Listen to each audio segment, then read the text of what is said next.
सत श्री अकाल जी।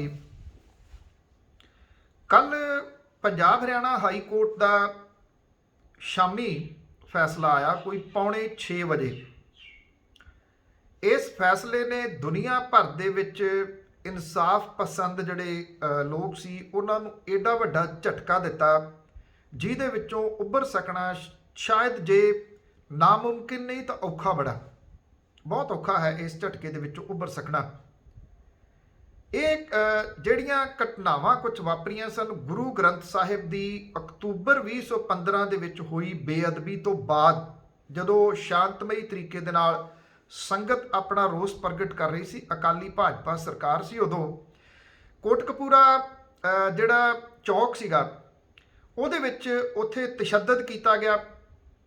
ਉਹਦੀਆਂ CCTVs ਮੌਜੂਦ ਨੇ। ਉੱਥੇ ਲੋਕਾਂ ਦੇ ਉੱਤੇ ਸੀਵਰੇਜ ਦਾ ਗੰਦਾ ਪਾਣੀ ਸੰਗਤ ਦੇ ਉੱਤੇ ਸੁੱਟਿਆ ਗਿਆ, ਡਾਂਗਾ ਮਾਰੀਆਂ ਗਈਆਂ, ਅਥਰੂ ਗੈਸ ਦੇ ਗੋਲੇ ਸੁੱਟੇ ਗਏ। ਬਾਅਦ ਦੇ ਵਿੱਚ ਬਾਈਬਲ ਕਲਾਂ ਦੇ ਵਿੱਚ ਜਾ ਕੇ ਗੋਲੀ ਜਿਹੜੀ ਆ ਉਹ ਚੱਲਦੀ ਆ ਪੁਲਿਸ ਦੀ। 2 ਜਾਣੇ ਇਸ ਗੋਲੀ ਦੇ ਨਾਲ ਆਪਣੀ ਜਾਨ ਤੋਂ ਹੱਥ ਧੋ ਬੈਂਦੇ ਆ। ਇਹਦੇ ਵਾਸਤੇ ਇਹ SIT ਦਾ ਗਠਨ ਜਿਹੜਾ ਕੀਤਾ ਗਿਆ ਸੀਗਾ। ਜਦੋਂ 2017 ਦੇ ਵਿੱਚ ਸਰਕਾਰ ਬਣਨੀ ਸੀ, ਉਸ ਵੇਲੇ ਚੋਣ ਪ੍ਰਚਾਰ ਦੇ ਵਿੱਚ ਜਿਹੜੇ ਸਭ ਤੋਂ ਅਹਿਮ ਮੁੱਦੇ ਸਨ, 2 ਸਨ। ਇੱਕ ਤਾਂ ਗੁਰੂ ਗ੍ਰੰਥ ਸਾਹਿਬ ਦੀ ਬੇਅਦਬੀ ਦਾ ਮਾਮਲਾ, ਦੂਸਰਾ ਚਿੱਟੇ ਵਾਲਾ ਮਾਮਲਾ।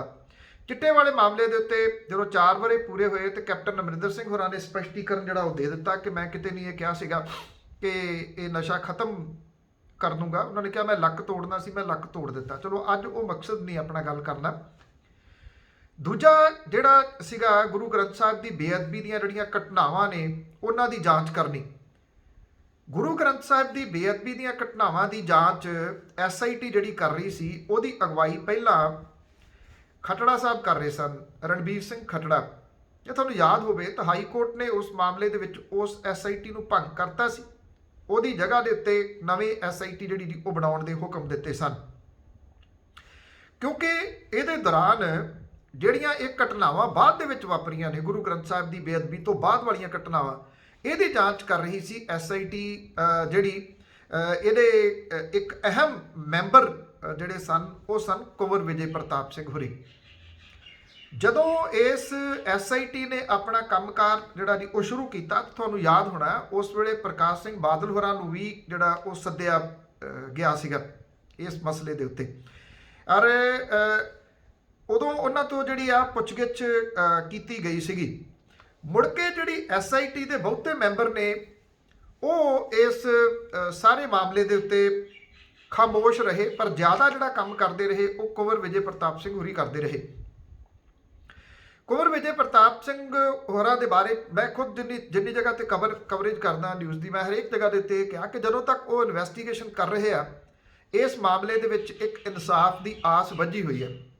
ਹੁਣ ਉਹ ਆਸ ਜਿਹੜੀ ਦੀ ਉਹ ਟੁੱਟ ਗਈ ਇੱਕ ਕਿਸਮ ਦੇ ਨਾਲ, ਕਿਉਂਕਿ ਜਿਹੜਾ ਫੈਸਲਾ ਆਇਆ ਉਹਦੇ ਵਿੱਚ ਇਹ ਗੱਲ ਆਖੀ ਗਈ ਆ, ਇੱਕ ਤਾਂ ਇਹ SIT ਭੰਗ, SIT ਦੇ ਵੱਲੋਂ ਹੁਣ ਤੱਕ ਕੀਤੀ ਗਈ ਇਨਵੈਸਟੀਗੇਸ਼ਨ ਖਤਮ, ਇਸ SIT ਦੇ ਵੱਲੋਂ ਹੁਣ ਤੱਕ ਪੇਸ਼ ਕੀਤੇ ਗਏ ਚਲਾਨ ਖਤਮ, ਨਵੀਂ SIT ਬਣਾਈ ਜਾਵੇ, ਉਹ ਜਾਂਚ ਕਰੇ, ਨਵੀਂ ਜਿਹੜੀ SIT ਬਣੇ ਉਹਦੇ ਵਿੱਚ ਕੁੰਵਰ ਵਿਜੇ ਪ੍ਰਤਾਪ ਸਿੰਘ ਹੋਰੀ ਨਾ ਹੋਣ। ਇਹ ਅਹਿਮ ਇਹਦੇ ਵਿੱਚ ਜਿਹੜੇ ਪੱਖ ਨੇ ਉਹ ਰੱਖੇ ਗਏ। ਕੁਝ ਦਿਨ ਪਹਿਲਾਂ ਜਦੋਂ 9ਵਾਂ ਚਲਾਨ ਜਿਹੜਾ ਪੇਸ਼ ਹੋਇਆ ਫਰੀਦਕੋਟ ਦੀ ਅਦਾਲਤ ਦੇ ਵਿੱਚ, ਤਾਂ ਉੱਥੇ ਇੱਕ ਪ੍ਰੈਸ ਕਾਨਫਰੰਸ ਕੀਤੀ ਸੀ IG ਕੁੰਵਰ ਵਿਜੇ ਪ੍ਰਤਾਪ ਸਿੰਘ ਹੋਰਾਂ ਨੇ। ਇਹ ਪ੍ਰੈਸ ਕਾਨਫਰੰਸ ਬਹੁਤ ਜ਼ਿਆਦਾ ਚਰਚਿਤ ਨਹੀਂ ਹੋਈ। ਉਹਦੇ ਨਾ ਚਰਚਿਤ ਹੋਣ ਦਾ ਮਤਲਬ ਨਹੀਂ ਪਤਾ ਕਿ ਉਹਨੂੰ ਕਿਉਂ ਇੰਨੀ ਜਗ੍ਹਾ ਜਿਹੜੀ ਉਹ ਨਹੀਂ ਦਿੱਤੀ ਗਈ। ਉਹ ਲੋਕਲ ਫਰੀਦਕੋਟ ਦੇ ਪੱਤਰਕਾਰਾਂ ਨੇ ਇਸ ਪ੍ਰੈਸ ਕਾਨਫਰੰਸ ਨੂੰ ਕਵਰ ਕੀਤਾ ਸੀ। ਉਹਦੇ ਵਿੱਚ ਉਹਨਾਂ ਨੇ ਇਹ ਗੱਲ ਕਹੀ ਸੀ ਕਿ ਮੈਂ ਇਨਵੈਸਟੀਗੇਸ਼ਨ ਮੁਕੰਮਲ ਕਰ ਲਈ ਹੈ, ਇਹ ਮੇਰੇ ਵੱਲੋਂ ਮੁਕੰਮਲ ਹੋ ਗਈ, ਇੱਕ ਚਲਾਨ ਬਾਕੀ ਰਹਿੰਦਾ ਜਿਹੜਾ 10ਵਾਂ ਉਹ ਪੇਸ਼ ਕੀਤਾ ਜਾਊਗਾ, ਜਿਹੜਾ ਕਿ ਕਾਨੂੰਨੀ ਰਾਏ ਦੇ ਵਾਸਤੇ ਜਿਹੜਾ ਉਹ ਭੇਜਿਆ ਹੋਇਆ ਦੱਸਿਆ ਜਾਂਦਾ। ਇਹ ਅਜੇ ਪੇਸ਼ ਹੋਣਾ ਸੀ। ਬਾਕੀ 9 ਚਲਾਨ ਜਿਹੜੇ ਪੇਸ਼ ਹੋ ਚੁੱਕੇ ਹੋਏ ਆ, ਜਿਹਦੇ ਵਿੱਚ ਉਦੋਂ ਦੇ SHO ਗੁਰਦੀਪ ਸਿੰਘ ਪੰਧੇਰ, ਉਦੋਂ ਦੇ DGP ਸਮੇਤ ਸਿੰਘ ਸੈਣੀ, IG ਪਰਮਰਾਜ ਸਿੰਘ ਉਬਰਾਨੰਗਲ, SP ਬਿਕਰਮਜੀਤ ਸਿੰਘ ਸਣੇ 50 ਤੋਂ ਜ਼ਿਆਦਾ ਪੁਲਿਸ ਵਾਲੇ ਇਸ ਮਾਮਲੇ ਦੇ ਵਿੱਚ ਜਿਹੜਾ ਜੀ ਉਹ ਸ਼ਾਮਲ ਸੀਗੇ। ਹਾਈ ਕੋਰਟ ਦੇ ਵਿੱਚ ਜਿਹੜੀ ਇਹ ਪਟੀਸ਼ਨ ਦਾਇਰ ਕੀਤੀ ਹੋਈ ਸੀ, ਉਦੋਂ ਦੇ SHO ਜਿਹੜੇ ਹੁਣ DSP ਨੇ ਗੁਰਦੀਪ ਸਿੰਘ ਪੰਧੇਰ ਨੇ ਪਾਈ ਹੋਈ ਸੀ। ਇਹਦੇ ਵਿੱਚ ਪਲੀ ਇਹ ਲਈ ਗਈ ਕਿ ਇਸ ਮਾਮਲੇ ਦੇ ਉੱਤੇ ਇੱਕ FIR ਜਿਹੜੀ ਉਹ ਪਹਿਲਾਂ ਦਰਜ ਸੀਗੀ 7 ਤਰੀਕ ਨੂੰ 2015 ਦੇ ਵਿੱਚ ਜਿਹੜਾ ਜੀ, ਉਹ ਇਹ ਕਹਿੰਦੇ ਕਿ ਜਦੋਂ ਇਹਦੇ ਤੇ ਪਹਿਲਾਂ FIR ਇੱਕ ਦਰਜ ਸੀ ਤੇ ਦੂਜੀ FIR ਕਿਉਂ ਦਰਜ ਕੀਤੀ ਗਈ। ਇਹ ਟੈਕਨੀਕਲ ਉਹਨਾਂ ਨੇ ਜਿਹੜੀ ਕੁਝ ਪੁਆਇੰਟ ਇਹਦੇ ਵਿੱਚ ਰੇਜ਼ ਕੀਤੇ। ਹੁਣ ਇੱਕ ਤਾਂ ਜਿਹੜੀ ਕੁੰਵਰ ਵਿਜੇ ਪ੍ਰਤਾਪ ਸਿੰਘ ਹੋਰਾਂ ਨੇ ਜਿਹੜੀ ਪ੍ਰੈਸ ਕਾਨਫਰੰਸ ਕੀਤੀ ਉਹ ਮਾਇਨੇ ਰੱਖਦੀ ਆ। ਉਹਨਾਂ ਦੀਆਂ ਕਈਆਂ ਗੱਲਾਂ ਪਿਛਲੇ ਦਿਨਾਂ ਦੇ ਵਿੱਚ ਜਦੋਂ ਵਿਧਾਨ ਸਭਾ ਦਾ ਬਜਟ ਸੈਸ਼ਨ ਚੱਲ ਰਿਹਾ ਸੀ ਤਾਂ ਉਹਦੇ ਵਿੱਚ ਜਿਹੜੀ ਸੀ ਉਹ ਗੱਲਬਾਤ ਇਹ ਉੱਠੀ ਥੋੜੀ, ਔਰ ਜਿਹੜੀ ਪ੍ਰੈਸ ਕਾਨਫਰੰਸ ਹੋਈ ਸੀਗੀ 4 ਸਾਲ ਪੂਰੇ ਹੋਣ ਦੇ ਉੱਤੇ, ਉਹਦੇ ਤੇ ਮੁੱਖ ਮੰਤਰੀ ਸਾਹਿਬ ਨੇ ਇਹ ਗੱਲ ਆਖੀ ਸੀ ਕਿ ਕੁੰਵਰ ਵਿਜੇ ਪ੍ਰਤਾਪ ਸਿੰਘ ਹੋਰਾਂ ਨੇ ਇਨਵੈਸਟੀਗੇਸ਼ਨ ਮੁਕੰਮਲ ਕਰ ਲਈ ਆ। ਉਹ ਗੁਰੂ ਗ੍ਰੰਥ ਸਾਹਿਬ ਦੀ ਬੇਅਦਬੀ ਦੀਆਂ ਘਟਨਾਵਾਂ ਨੂੰ ਲੈ ਕੇ ਸਵਾਲ ਸੀਗਾ। ਮੈਂ ਉਦੋਂ ਵੀ ਇਹ ਸਵਾਲ ਰੇਜ਼ ਕੀਤਾ ਸੀਗਾ ਕਿ ਜਿਹੜਾ ਪੁੱਛਿਆ ਗਿਆ ਸੀ ਗੁਰੂ ਗ੍ਰੰਥ ਸਾਹਿਬ ਦੀ ਬੇਅਦਬੀ ਦੀਆਂ ਘਟਨਾਵਾਂ ਦਾ ਵੇਰਵਾ ਵੀ ਉਹਦਾ ਕੀ ਹੋਇਆ, ਉਹਦੇ ਵਿੱਚ ਮੁੱਖ ਮੰਤਰੀ ਸਾਹਿਬ ਨੇ ਇਹ ਬਿਆਨ ਦਿੱਤਾ ਸੀਗਾ, ਜਵਾਬ ਦਿੱਤਾ ਸੀਗਾ ਇਹ ਕਿ ਕੁੰਵਰ ਵਿਜੇ ਪ੍ਰਤਾਪ ਸਿੰਘ ਹੋਰਾਂ ਦੀ ਇਨਵੈਸਟੀਗੇਸ਼ਨ ਮੁਕੰਮਲ ਹੋ ਗਈ ਆ, ਕੋਈ ਵੀ ਸ਼ਾਮਲ ਹੋਇਆ ਇਹਦੇ ਵਿੱਚ ਬਖਸ਼ਿਆ ਨਹੀਂ ਜਾਊਗਾ। ਜਦੋਂ ਕਿ ਇਹ ਜਿਹੜੀ SIT ਸੀ ਇਹ ਬੇਅਦਬੀ ਦੀਆਂ ਘਟਨਾਵਾਂ ਦੀ ਜਾਂਚ ਨਹੀਂ ਸੀ ਕਰ ਰਹੀ, ਇਹ ਬੇਅਦਬੀ ਤੋਂ ਬਾਅਦ ਵਾਪਰੀਆਂ ਜਿਹੜੀਆਂ ਘਟਨਾਵਾਂ ਉਹਨਾਂ ਦੀ ਜਾਂਚ ਕਰ ਰਹੀ ਸੀ। ਜਾਂਚ ਨਾ ਉਹ ਕਿਸੇ ਤਣ ਪੱਤਣ ਲੱਗੀ ਆ, ਨਾ ਜਾਂਚ ਜਿਹੜੀ ਇਹ ਕਿਸੇ ਤਣ ਪੱਤਣ ਲੱਗੀ ਆ। ਸਰਕਾਰ ਨੂੰ 5ਵਾਂ ਸਾਲ ਜਿਹੜਾ ਉਹ ਸਟਾਰਟ ਹੋ ਗਿਆ ਇਸ ਵੇਲੇ। ਹੁਣ ਇਹਦੇ ਤੋਂ ਬਹੁਤ ਵੱਡੇ ਕਿਸੇ ਇਨਸਾਫ ਦੀ, ਬਲਕਿ ਇਨਸਾਫ ਦੀ ਜਿਹੜੀ ਆਸ ਹੈ ਉਹ ਲਗਭਗ ਸਮਾਪਤ ਹੋ ਗਈ। ਸਵਾਲ ਜਿਹੜੇ ਜੀ ਉਹ ਜ਼ਰੂਰ ਖੜੇ ਰਹਿਣਗੇ ਕਿ ਕੀ ਇਹਨਾਂ ਗੁਰੂ ਗ੍ਰੰਥ ਸਾਹਿਬ ਦੀ ਬੇਅਦਬੀ ਦੀਆਂ ਘਟਨਾਵਾਂ ਨੂੰ ਕਰਵਾਉਣ ਵਾਲੇ ਜਿਹੜੇ ਦਿਮਾਗ ਸੀ ਉਹ ਇੰਨੇ ਸ਼ਾਤਰ ਨੇ, ਉਹ ਇੰਨੇ ਸਟਰੋਂਗ ਨੇ ਕਿ ਕਾਨੂੰਨ ਦੇ ਨਾਲੋਂ ਉਹਨਾਂ ਦੇ ਹੱਥ ਲੰਬੇ ਨੇ। ਇੱਕ ਤਾਂ ਇਹ ਜਿਹੜੀ ਗੱਲ ਬਹੁਤ ਕਲੀਅਰ ਹੋ ਗਈ। ਜਿਹੜੀ ਗੱਲ ਬਾਰ-ਬਾਰ ਆਉਂਦੀ ਸੀ ਇਹਦੇ ਵਿੱਚ ਕਿ ਇਹਨਾਂ ਘਟਨਾਵਾਂ ਦੇ ਵਾਪਰਨ ਦੇ ਪਿੱਛੇ ਕੀ ਕਾਰਨ ਹੈ, ਉਹਦੇ ਵਿੱਚ ਸਰਸੇ ਵਾਲੇ ਨੂੰ ਬਿਨਾਂ ਮੰਗੇ ਤੋਂ ਦਿੱਤੀ ਗਈ ਮਾਫੀ, ਫਿਰ ਉਸ ਮਾਫੀ ਨੂੰ ਜਾਇਜ਼ ਠਹਿਰਾਉਣ ਦੇ ਵਾਸਤੇ ਕਰੀਬ 96 ਲੱਖ ਰੁਪਏ ਦੇ ਦਿੱਤੇ ਗਏ ਇਸ਼ਤਿਹਾਰ, ਫਿਰ ਉਹ ਵਾਪਸ ਲਈ ਗਈ ਮੁਆਫੀ ਜਿਹੜੀ ਕੰਟਰੋਵਰਸੀ ਹੋਈ। ਕੀ ਇਹਦਾ ਪਿੱਛੇ ਕੋਈ ਸਬੰਧ ਸੀ? ਅਜੇ ਜਿਹੜਾ ਡੇਰਾ ਸਰਸਾ ਦਾ ਮੁਖੀ ਗੁਰਮੀਤ ਰਾਮ ਰਹੀਮ, ਉਹਦੇ ਤੋਂ ਇਸ ਮਾਮਲੇ ਦੇ ਵਿੱਚ ਇਨਵੈਸਟੀਗੇਸ਼ਨ ਜਾਂ ਪੁੱਛਗਿੱਛ ਦੀ ਗੱਲ ਆਉਂਦੀ ਰਹੀ, ਪਰ ਉਹਦੇ ਤੋਂ ਕਦੀ ਪੁੱਛਗਿੱਛ ਇਸ ਮਾਮਲੇ ਦੇ ਵਿੱਚ ਕੀਤੀ ਨਹੀਂ ਗਈ। ਉਹ ਚਾਹੇ ਕੋਈ ਵੀ ਢੁੱਚਰਾਂ ਜਿਹੜੀਆਂ ਉਡਾਈਆਂ ਗਈਆਂ ਉਹਦੇ ਵਿੱਚ, ਕਦੇ ਜੇਲ੍ਹ ਦਾ ਕੁਛ ਆ ਗਿਆ, ਕਦੇ ਕੁਛ ਆ ਗਿਆ, ਉਹਦੇ ਤੋਂ ਇਨਵੈਸਟੀਗੇਸ਼ਨ ਨਹੀਂ ਹੋਈ, ਉਹਨੂੰ ਵੀ ਸਾਈਡ ਤੇ ਰੱਖ ਦਿਓ। ਸਾਬਕਾ ਜਸਟਿਸ ਰਣਜੀਤ ਸਿੰਘ ਹੋਰਾਂ ਦੇ ਕਮਿਸ਼ਨ ਨੇ ਜਿਹੜੀ ਰਿਪੋਰਟ ਪੇਸ਼ ਕੀਤੀ ਸੀ, ਬਹੁਤ ਸਾਰੇ ਲੋਕਾਂ ਦੇ ਕੋਲੇ ਉਹ ਰਿਪੋਰਟ ਮੌਜੂਦ ਆ, ਲੋਕਾਂ ਨੇ ਪੜ੍ਹੀ ਆ। ਮੈਂ ਉਹਦਾ ਅੱਖਰ ਜਿਹੜਾ ਜੀ ਉਹ ਪੜ੍ਹਿਆ, ਇੱਕ ਵਾਰੀ ਨਹੀਂ ਕਈ ਵਾਰੀ ਪੜ੍ਹਿਆ। ਇੱਕ ਵਾਰੀ ਫੇਰ ਮਨ 'ਚ ਆਇਆ ਕਿ ਦੁਬਾਰਾ ਪੜ੍ਹਿਆ ਜਾਵੇ, ਦੁਬਾਰਾ ਪੜ੍ਹਿਆ ਰਾਤ ਦਾ ਫੇਰ। ਜਿੰਨੀ ਮਿਹਨਤ ਉਹਦੇ ਉੱਤੇ ਸਾਬਕਾ ਜਸਟਿਸ ਰਣਜੀਤ ਸਿੰਘ ਹੋਰਾਂ ਦੇ ਕਮਿਸ਼ਨ ਨੇ ਕੀਤੀ, ਸ਼ਾਇਦ ਹੀ ਕੋਈ ਕਮਿਸ਼ਨ ਇੰਨਾ ਡੀਪ ਜਾ ਕੇ ਇਹਨਾਂ ਘਟਨਾਵਾਂ ਦੇ ਬਾਰੇ ਦੇ ਵਿੱਚ ਇੰਨੇ ਤੱਥ ਸਾਹਮਣੇ ਲਿਆ ਸਕਦਾ ਹੈ। ਇਹ ਪੋਸੀਬਲ ਮੁੜ ਕੇ ਨਹੀਂ ਹੋ ਸਕਣਾ। ਜਿੰਨਾ ਡੀਪ ਜਾ ਕੇ ਇਹਦੀ ਇਨਵੈਸਟੀਗੇਸ਼ਨ ਔਰ ਉਹਦੇ ਚਲਾਨ ਜਿਹੜੇ ਪੇਸ਼ ਕਰਨੇ ਉਹ ਕੁੰਵਰ ਵਿਜੇ ਪ੍ਰਤਾਪ ਸਿੰਘ ਹੋਰਾਂ ਨੇ ਕੀਤੇ ਨੇ, ਸ਼ਾਇਦ ਉਹਨੇ ਹੋਰ ਕਿਸੇ ਆਫੀਸਰ ਨੇ ਮੁੜ ਕੇ ਜਿਹੜਾ ਨਹੀਂ ਉਹ ਨਹੀਂ ਕਰਨੇ। ਇਹ ਗੱਲ ਬਿਲਕੁਲ ਜਿਹੜੀ ਉਹ ਕਲੀਅਰ ਹੈ। ਮਤਲਬ ਕਿ ਇਸ ਮਾਮਲੇ ਨੂੰ ਹੁਣ ਠੰਡੇ ਬਸਤੇ ਦੇ ਵਿੱਚ ਪਾ ਦਿੱਤਾ ਗਿਆ। ਨਕੋਦਰ ਵਾਲੇ ਕਾਂਡ ਦੀ ਗੱਲ ਚੱਲਦੀ ਹੈ ਨਾ, 86 ਦਾ ਉਹ ਕਾਂਡ ਸੀਗਾ, ਉਦੋਂ ਵੀ ਗੁਰੂ ਗ੍ਰੰਥ ਸਾਹਿਬ ਦੀ ਬੇਅਦਬੀ ਹੋਈ ਸੀ, ਉਦੋਂ ਵੀ ਪੁਲਿਸ ਨੇ ਗੋਲੀ ਚਲਾਈ ਸੀ, ਉਦੋਂ 4 ਨੌਜਵਾਨ ਜਾਨ ਤੋਂ ਹੱਥ ਧੋ ਬੈਠੇ ਸਨ, ਇੱਥੇ 2 ਦੀ ਮੌਤ ਜਿਹੜੀ ਹੋਈ ਸੀਗੀ। ਯਾਦ ਕਰੋ ਉਹ ਵਿਧਾਨ ਸਭਾ ਦਾ ਸੈਸ਼ਨ ਜਿਹਦੇ ਵਿੱਚ ਝੋਲੀਆਂ ਅੱਡੀਆਂ ਗਈਆਂ ਸੀ, ਝੋਲੀਆਂ ਅੱਡ ਕੇ ਇਹ ਕਿਹਾ ਗਿਆ ਸੀ ਹੋਰ ਕੁਝ ਨਾ ਕਰੋ, ਸਿਰਫ ਇਹਦਾ ਇਨਸਾਫ ਸਾਨੂੰ ਦਵਾ ਦਿਓ। ਝੋਲੀਆਂ ਅੱਡਣ ਵਾਲਿਆਂ ਦੇ ਵਿੱਚ ਮੌਜੂਦਾ ਕੈਬਨਿਟ ਮੰਤਰੀ ਸੁਖਜਿੰਦਰ ਸਿੰਘ ਰੰਧਾਵਾ ਸ਼ਾਮਲ ਸਨ, ਸਾਬਕਾ ਕੈਬਨਿਟ ਮੰਤਰੀ ਨਵਜੋਤ ਸਿੰਘ ਸਿੱਧੂ ਹੋਰੀ ਸ਼ਾਮਲ ਸਨ, MLA ਪੱਟੀ ਤੋਂ ਹਰਮਿੰਦਰ ਸਿੰਘ ਗਿੱਲ ਹੋਰੀ ਸ਼ਾਮਲ ਸਨ, ਹੋਰ ਬਹੁਤ ਸਾਰੇ ਕਾਂਗਰਸੀ MLA ਜਿਹੜੇ ਉਹ ਸ਼ਾਮਲ ਸਨ, ਜਿਨ੍ਹਾਂ ਨੇ ਇਹ ਗੱਲ ਕਹੀ ਸੀ ਕਿ ਇਹਦਾ ਇਨਸਾਫ ਮਿਲਣਾ ਚਾਹੀਦਾ, ਹੋਰ ਕੁਝ ਨਹੀਂ ਚਾਹੀਦਾ। ਹੁਣ ਹਾਈ ਕੋਰਟ ਦਾ ਇਹ ਫੈਸਲਾ ਆਉਣ ਤੋਂ ਬਾਅਦ ਕੁਝ ਲੋਕ ਇਹ ਕਹਿ ਰਹੇ ਆ ਅਦਾਲਤ ਨੇ ਫੈਸਲਾ ਦਿੱਤਾ, ਅਦਾਲਤ ਦੇ ਵਿੱਚ ਜੋ ਤੁਸੀਂ ਪ੍ਰੈਜ਼ੈਂਟ ਕਰੋਗੇ ਉਹਦਾ ਤੁਹਾਨੂੰ ਜਵਾਬ ਮਿਲਣਾ ਹੁੰਦਾ। ਇੱਥੇ ਵੱਡਾ ਜਿਹੜਾ ਸਵਾਲ ਹੈ ਉਹ ਪੰਜਾਬ ਸਰਕਾਰ ਤੇ ਉਹਦੀ ਖੜੀ ਕੀਤੀ ਹੋਈ ਵਕੀਲਾਂ ਦੀ ਫੌਜ ਦੇ ਉੱਤੇ ਆ। ਚਾਹੇ ਇਹ ਮਾਮਲਾ ਹੈ, ਇਹ ਬਹੁਤ ਵੱਡਾ ਮਾਮਲਾ।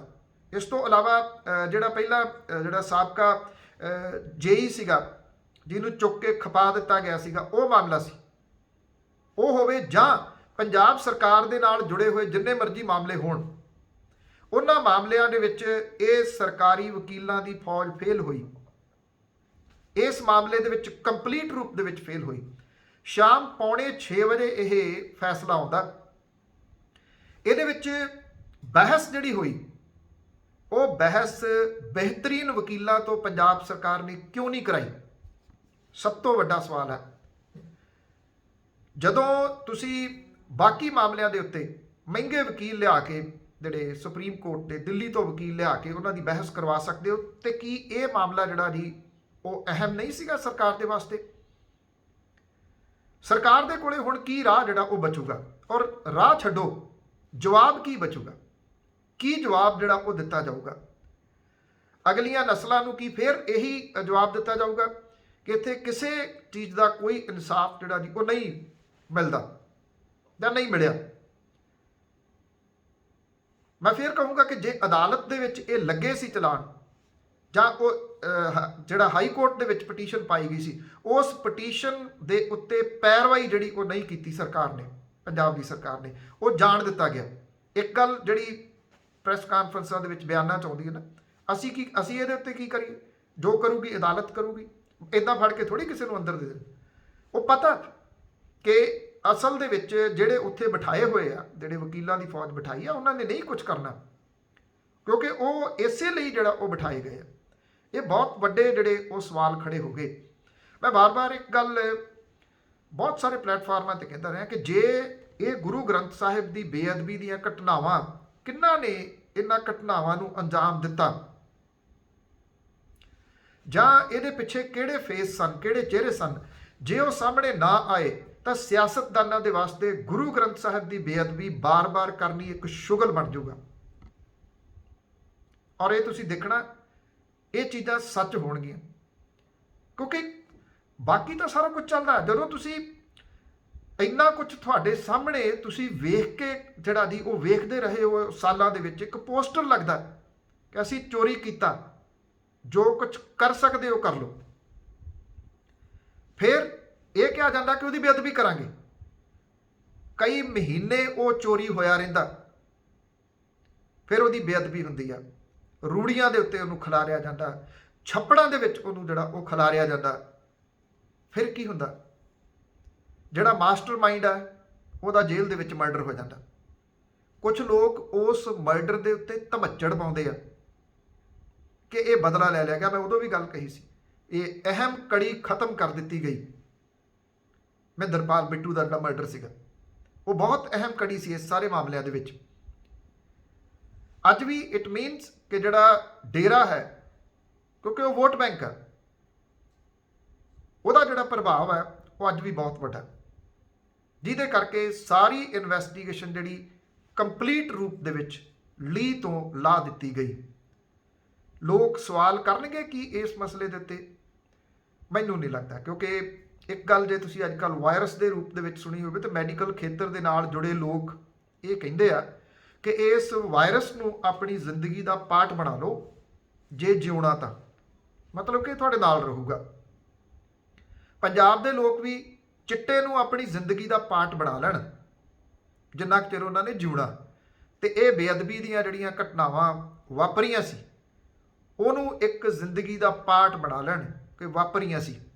ਹੋ ਸਕਦਾ ਆਉਣ ਵਾਲੇ ਸਮੇਂ ਦੇ ਵਿੱਚ ਇਸ ਤਰ੍ਹਾਂ ਦੀ ਰਿਪੋਰਟ ਵੀ ਆਵੇ ਕਿ ਪੰਜਾਬ ਦੇ ਵਿੱਚ ਕਦੇ ਗੁਰੂ ਗ੍ਰੰਥ ਸਾਹਿਬ ਚੋਰੀ ਨਹੀਂ ਸੀ ਹੋਇਆ, ਪੰਜਾਬ ਦੇ ਵਿੱਚ ਕਿਸੇ ਜਗ੍ਹਾ ਦੇ ਉੱਤੇ ਉਹਨੂੰ ਨਹੀਂ ਸੀ ਖੰਡਾਇਆ ਗਿਆ, ਐਵੇਂ ਝੂਠ ਬੋਲਿਆ ਗਿਆ ਸੀਗਾ, ਐਵੇਂ ਪ੍ਰੋਜੈਕਟ ਕੀਤਾ ਗਿਆ ਸੀ। ਜਿਹੜੇ 2 ਜਾਣਿਆਂ ਦੀ ਮੌਤ ਹੋਈ ਸੀ ਉਹ ਤਾਂ ਕਿਸੇ ਸੜਕ ਹਾਦਸੇ ਦੇ ਵਿੱਚ ਹੋਈ ਸੀ। ਇਹ ਪੋਸੀਬਲ ਹੈ। ਹੁਣ ਇਹ ਕਿਹਾ ਜਾ ਸਕਦਾ ਹੈ ਕਿ ਇਹ ਚੀਜ਼ ਪੋਸੀਬਲ ਹੈ, ਇਹ ਕਹੀ ਜਾ ਸਕਦੀ ਹੈ। ਜਿੱਥੇ ਇੰਨਾ ਕੁਝ ਹੋਰ ਲੁਕੋਇਆ ਜਾ ਸਕਦਾ, ਇੰਨਾ ਕੁਝ ਜਿਹੜਾ ਸਾਰਾ ਕੀਤਾ ਜਾ ਸਕਦਾ, ਇਹ ਵੀ ਹੋਊਗਾ। ਔਰ ਮੇਰਾ ਖਿਆਲ ਇਹ ਰਿਪੋਰਟ ਤਿਆਰ ਕਰਕੇ ਸਰਕਾਰ ਨੂੰ ਹੁਣ ਦੇ ਦੇਣੀ ਚਾਹੀਦੀ ਹੈ ਕਿ ਇਸ ਤਰ੍ਹਾਂ ਦੀਆਂ ਕੋਈ ਘਟਨਾਵਾਂ ਪੰਜਾਬ ਦੇ ਵਿੱਚ ਨਹੀਂ ਸੀ ਵਾਪਰੀਆਂ, ਕਿਸੇ ਜਗ੍ਹਾ ਦੇ ਉੱਤੇ ਕੋਈ ਗੁਰੂ ਗ੍ਰੰਥ ਸਾਹਿਬ ਚੋਰੀ ਨਹੀਂ ਸੀ ਹੋਇਆ। ਨਾ ਉਹ ਕਿਤੇ ਖੰਡਾਇਆ ਗਿਆ ਸੀ, ਝੂਠ ਬੋਲਿਆ ਗਿਆ ਸੀ। ਐਵੇਂ ਅਖਬਾਰਾਂ ਨੇ ਪਤਾ ਨਹੀਂ ਕਿੱਥੋਂ ਚੁੱਕ ਕੇ ਫੋਟੋਆਂ ਜਿਹੜੀਆਂ ਦੀ ਉਹ ਲਾਤੀਆਂ ਜਾਂ ਕਿੱਥੋਂ ਖਬਰਾਂ ਲਾਤੀਆਂ। ਇਦਾਂ ਦੀ ਕੋਈ ਘਟਨਾ ਨਹੀਂ ਸੀ ਵਾਪਰੀ। ਜਿਹੜੇ 2 ਜਣਿਆਂ ਦੀ ਮੌਤ ਹੋਈ ਸੀ ਉਹ ਦੋਨੋਂ ਸਕੂਟਰ ਤੇ ਜਾ ਰਹੇ ਸੀ, ਮੋਟਰਸਾਈਕਲ ਤੇ ਜਾ ਰਹੇ ਸੀ। ਇੱਕ ਤੇਜ਼ ਰਫ਼ਤਾਰ ਗੱਡੀ ਨੇ ਉਹਨਾਂ ਨੂੰ ਫੇਟ ਮਾਰੀ, ਉਹਨਾਂ ਦੀ ਡੈਥ ਹੋ ਗਈ। ਤੇ ਇਹ ਬਣਾ ਦਿੱਤਾ ਗਿਆ ਕਿ ਪੁਲਿਸ ਨੇ ਉਹਨਾਂ ਨੂੰ, ਜਿਹੜੀ ਪੁਲਿਸ ਦੀ ਗੋਲੀ ਉਹਨਾਂ ਨੂੰ ਵੱਜੀ ਆ, ਇਹ ਝੂਠ ਸੀ ਕਿ ਪੁਲਿਸ ਦੀ ਜਿਪਸੀ ਜਿਹੜੀ ਸੀ ਉਹ ਇੱਕ ਫਾਰਮ ਹਾਊਸ ਦੇ ਵਿੱਚ ਲਿਜਾ ਕੇ ਉਹਦੇ ਉੱਤੇ ਗੋਲੀਆਂ ਮਾਰੀਆਂ ਗਈਆਂ। ਉਹ ਇਸ ਤਰ੍ਹਾਂ ਦਾ ਵਾਕਿਆ ਬਣਾਇਆ ਗਿਆ ਕਿ ਪੁਲਿਸ ਦੇ ਉੱਤੇ ਹਮਲਾ ਹੋਇਆ ਤੇ ਉਹਨੇ ਫਿਰ ਆਪਣੀ ਸੈਲਫ ਪ੍ਰੋਟੈਕਸ਼ਨ ਦੇ ਵਾਸਤੇ ਇਹ ਜਿਹੜੀ ਗੋਲੀ ਚਲਾਈ ਸੀ। ਇਸ ਤਰ੍ਹਾਂ ਦੀ ਰਿਪੋਰਟ ਜਿਹੜੀ ਬਣਾ ਕੇ ਇੱਕ ਦੇ ਦੇਣੀ ਚਾਹੀਦੀ ਆ। ਸਾਬਕਾ ਜਸਟਿਸ ਰਣਜੀਤ ਸਿੰਘ ਹੋਰਾਂ ਦੀ ਕੀਤੀ ਮਿਹਨਤ ਦੇ ਉੱਤੇ ਪਾਣੀ ਫਿਰਿਆ, ਇਸ ਗੱਲ ਦਾ ਬਹੁਤ ਦੁੱਖ ਹੈ। ਕੁੰਵਰ ਵਿਜੇ ਪ੍ਰਤਾਪ ਸਿੰਘ ਹੋਰਾਂ ਦੇ ਵੱਲੋਂ ਕੀਤੀ ਗਈ ਮਿਹਨਤ ਜਿਹੜੀ ਆ ਉਹਦੇ ਉੱਤੇ ਪਾਣੀ ਫਿਰ ਗਿਆ, ਇਸ ਗੱਲ ਦਾ ਬਹੁਤ ਦੁੱਖ ਹੈ। ਸੁਣਾਉਂਦੇ ਆ ਅਸੀਂ ਨਕੋਦਰ ਕਾਂਡ ਵਾਲਾ ਵੀ ਸੁਣਾਉਂਦੇ ਆ, ਦੱਸਦੇ ਆ ਕਿ ਉਦੋਂ ਕਿਵੇਂ ਹਾਦਸਾ ਵਾਪਰਿਆ ਸੀ। ਜਸਟਿਸ ਗੁਰਨਾਮ ਸਿੰਘ ਹੋਰਾਂ ਦੀ ਜਿਹੜੀ ਰਿਪੋਰਟ ਸੀਗੀ ਉਹਦਾ ਅੱਧਾ ਭਾਗ ਨਹੀਂ ਲੱਭਦਾ ਇਸ ਵੇਲੇ।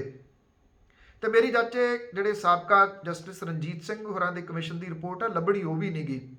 ਉਂਝ ਕਿਸੇ ਦੇ ਫੋਨ ਦੇ ਵਿੱਚ ਪਈ ਹੋਵੇ, ਲੋਕਾਂ ਕੋਲੇ ਪਈ ਹੋਵੇ ਤੇ ਵੱਖਰੀ ਗੱਲ ਹੈ। ਇਹ ਵੀ ਕਹਿ ਦਿੱਤਾ ਜਾਊਗਾ ਇਹ ਤਾਂ ਐਵੇਂ ਇਹਨੇ ਆਪਣੀ ਬਣਾਈ ਹੋਣੀ ਆ, ਸਰਕਾਰੀ ਰਿਕਾਰਡ ਦੇ ਵਿੱਚ ਤਾਂ ਹੈ ਨਹੀਂ ਕੋਈ ਵੀ ਜਿਹੜੀ ਉਹ ਰਿਪੋਰਟ।